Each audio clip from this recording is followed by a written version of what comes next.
Senator Paul. You know, I think the discussion over vaccines is so oversimplified and dumbed down that we never really get to real truths. And it's why people up here are so separated from real people at home. So we talk about hepatitis B. It's a terrible disease. It could lead to liver failure, as the chairman said. But the reason you have distrust from people at home and why they don't believe anything you say, they don't believe government at all, is you're telling my kid to take a hepatitis B vaccine when he's 1 day old. You get it through drug use and sexually transmitted. That's how you get hepatitis B. But you're telling me my kid has to take it at 1 day old. That's not science. And so every person with a bit of common sense, even people who don't resist vaccines, I vaccinated all my kids. I believe vaccines are one of the modern miracles beyond all pale. The Speckled Monster is a great book about the introduction of the smallpox vaccine in 1720 into our country. All miracles. But I'm not a one-size-fits-all. It's not all or nothing. I chose to wait on my hepatitis B vaccine, and we did it when they went to school. Does that make me an awful person? Does that make me an anti-vaxxer because I questioned the government dictate of whether I do it? And I'm not speaking for anybody else. I'm only speaking for myself. But for goodness sakes, let's have an honest debate about these things. The COVID vaccine. If you ask me my opinion, the reporters run up and down the aisle and they say, "You still anti-vaccine?"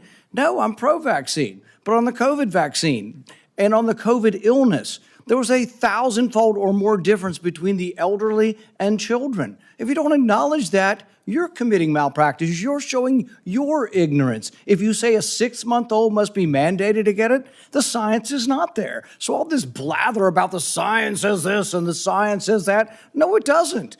The science actually shows that no healthy child in America died from COVID.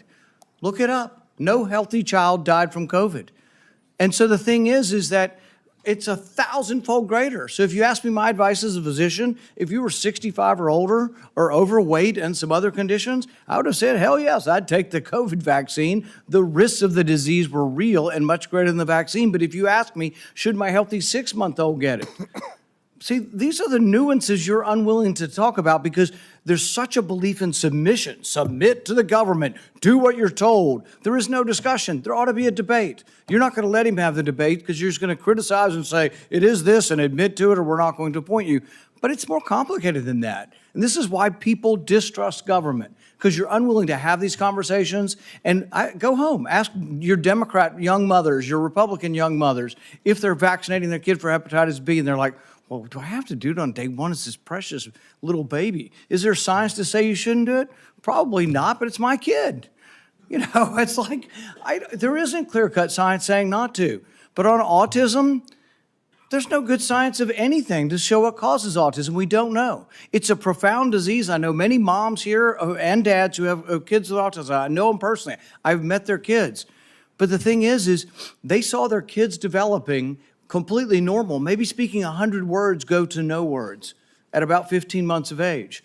Now, there isn't proof. There isn't proof that the vaccines cause it. That's true. There isn't proof that it causes it. But we don't know what causes it yet, so shouldn't we be at least open-minded? We take 72 vaccines. Could it be? I don't know. But we shouldn't just close the door and say we're no longer, because we believe so much in submission, we're not going to have an open mind to study these things. And so it's sort of this crazy notion. Schizophrenia, I would put in the same notion. You have a kid who's completely normal to 18 or 19, and their brain goes haywire. How does that happen? It's the most bizarre disease.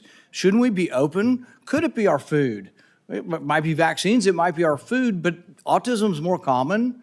I don't know about the schizophrenia statistics, but autism is more common. Shouldn't we want to be open-minded? Instead, we're so close-minded and we're so consensus-driven that the science says this. Well, science doesn't say anything. Science is a dispute, and 10 years from now, we could all be wrong.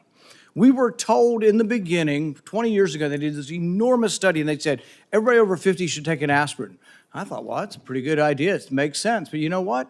20 years later, they measured it. And they found if you had no heart disease and you were taking aspirin, your chance of dying from a brain bleed or from a stomach bleed were greater than the risk of heart disease. If you have heart disease, they still say take an aspirin. If you don't, they've changed their mind 20 years later.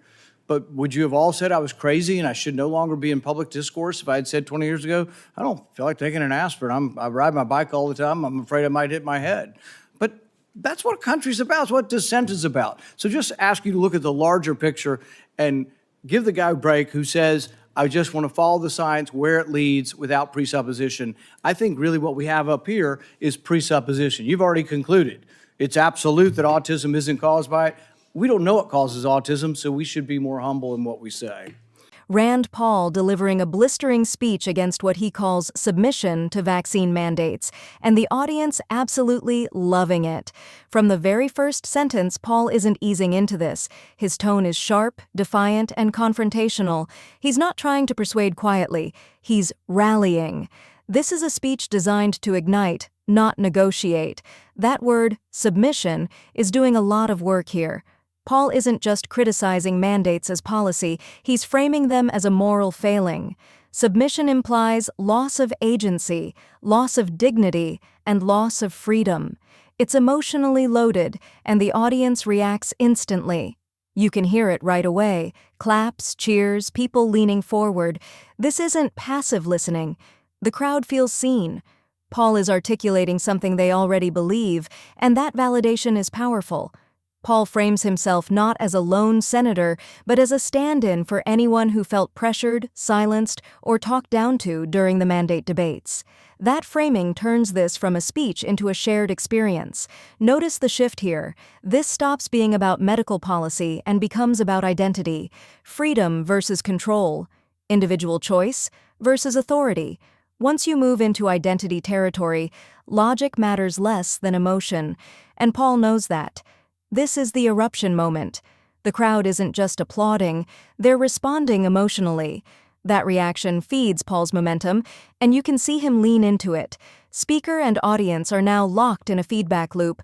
Clips like this spread because they feel raw. No filter, no hedging. Whether you agree or disagree, this kind of clarity cuts through the noise. Social media rewards conviction, and Paul delivers it here. This speech taps into a larger post-pandemic debate: trust in institutions, the limits of government power, and who gets to decide for whom. That debate isn't going away, and moments like this keep it alive. Supporters see courage, critics see recklessness, and that split is exactly why this clip is trending. Polarization drives engagement, and Paul's rhetoric thrives in that environment.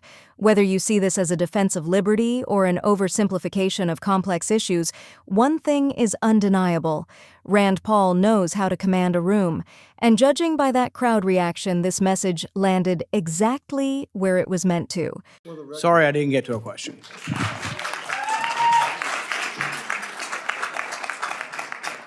For the record, if a child is born to a hepatitis B mother, that child may have a 95% chance of becoming a chronic carrier.